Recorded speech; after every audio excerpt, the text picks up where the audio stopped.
Winter's here, so it's almost time to start thinking about the cold weather side of hiking.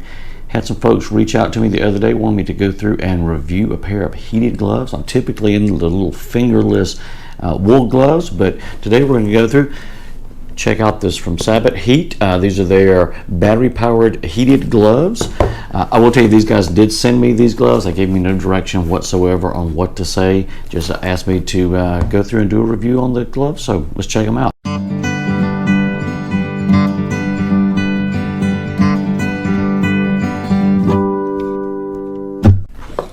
All right, so let's get into these things.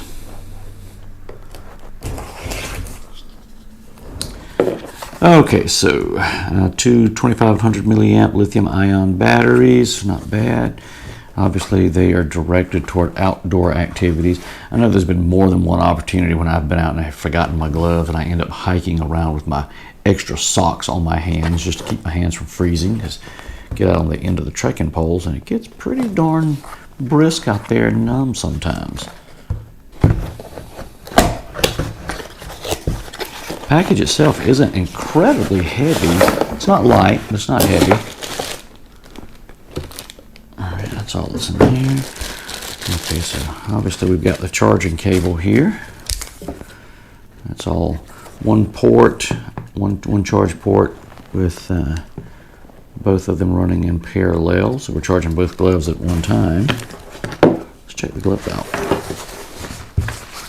Now I did go through and measure per their measurements on their website, just for the sizing, because they've got listed on here small, medium, large, XL, and double XL, and you measured the length of your middle finger and then yourself across the palm. So I pulled that out and measured it when I was ordering these out. Waterproof fabric, microfiber, sensitive touch. Okay, all right, that's actually nice. The screen touch on the fingers, so you can actually use your phone, which is nice. Hate pulling a glove on and off, which is why most of the time I'm using the little fingerless gloves. Okay, it says charging takes 3 to 4 hours. Okay, they look pretty self-explanatory. Just charging the battery, connecting it, and turning it on here. So we can pull these batteries out and get it all fired up here. Alright, so they are tethered together down here on the bottom.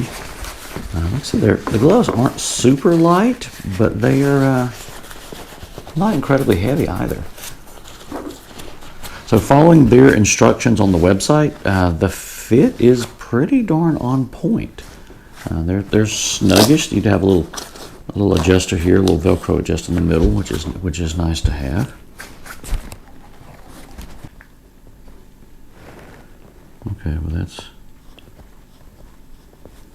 Okay, well that definitely works. That's a plus.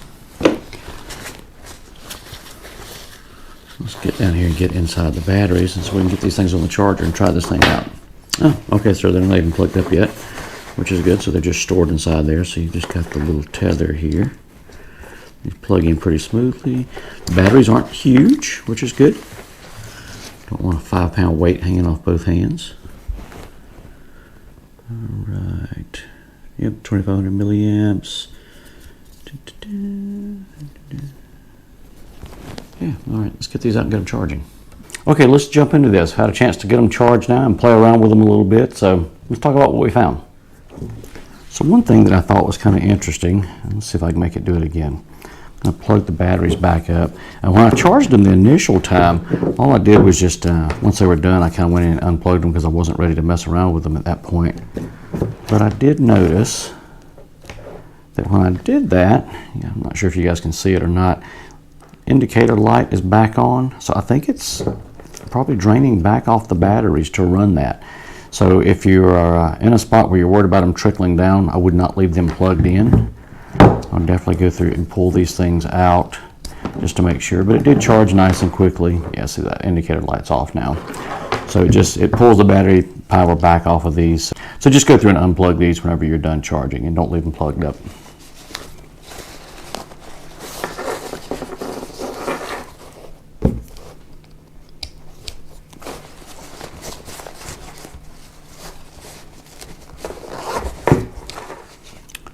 So do kind of a long press right here to turn them on. It takes probably about 2 or 3 seconds, which is good because it keeps you from accidentally turning them off. Lights across the top give me the battery level. So this is lit red. So this is on that highest temperature. So the inside is supposed to get up to about 60 degrees Celsius, 140 degrees Fahrenheit. And they said the battery is good for about 2.5 hours. We do a single push and it goes to this kind of purple color. So this is at level 2 heat for it. So it's going to turn it down a little bit, about 55 degrees inside Celsius, and then about 131 Fahrenheit is what they say. And it's supposed to have a battery indicator life of about 3.5. When we go to green, level 3, it drops it down to 50 degrees Celsius, 122 Fahrenheit, and it's supposed to be about a 5-hour shelf life on it. And then we get down to the white, this is at lowest level, and it's supposed to be run for about 6.5 hours per glove. And that's about 45 degrees Celsius and 113 degrees Fahrenheit. And then to turn it off, we just do that long press again. Everything's back off. Yeah. And just a little cycling through that I just did, showing and filming you guys the levels. The inside of the glove is already just incredibly toasty, so they definitely get warm really quickly. It does not take but just a moment. Having said that though, it's kind of odd and clunky having the battery right here under your wrist. It's not bad, it's not uncomfortable. I do find that I just bang it around quite often on things when I'm reaching and grabbing. I'm not sure where it would be better to put it, where it's not uncomfortable, but it's a little funky having it down there. Yeah, you turn these things on and they get toasted really fast inside. I can feel the preponderance of the heat, like especially across the back of my hand, down into my fingers. The palm is nice and warm. It really doesn't take a whole lot of time for these gloves to get warm fast, especially if I were to take them and pull them and close them down some. I'm sure it would actually hold in a lot more of the heat. I can feel it really down across the fingers, through here, even down across the thumb. I can feel heating elements really all the way down to the tip of my thumb, tip of my fingers. There's not much of an area inside here that's not getting hot at this point. Turn those down. Seem to be very durably made. It is single row stitching. I would love to see some double row in there, but I'm probably also not going outside and doing a bunch of heavy work with these, so it's probably not an issue. I don't see any frays, any missed stitches, any blown areas where it's overflowed and not sewn completely. Everything seems to be really rigidly put together. And they will most certainly keep your hands nice and toasty. I'm not sure if they have boots for your feet, but if they don't, they probably really should, because I know that my wife would love those. I'm probably actually going to bequeath these to her. They're probably going to be a bit big for her hands, but we live in Texas, so we do not really have a whole lot of winter here, but that woman stays cold all the time, so these are definitely going to be good for her when we go out and catch ball games and things like that. I know she's going to appreciate these because she's always complaining about her hands and feet being cold.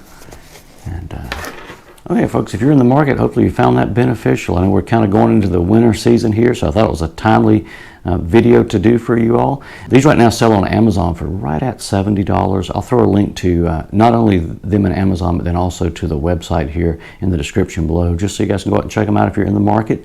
Like I said, not sure if you're the one that's looking for these, but they definitely seem to do what they say they're going to do. Haven't had a ton of time to go through and actually see how well they're going to hold up. Like I said, these guys sent these to me to try out and thought it was a timely fit for you all. And if you're watching this from the trail, as always, remember, left foot, right foot. Repeat. We'll see you out there next time.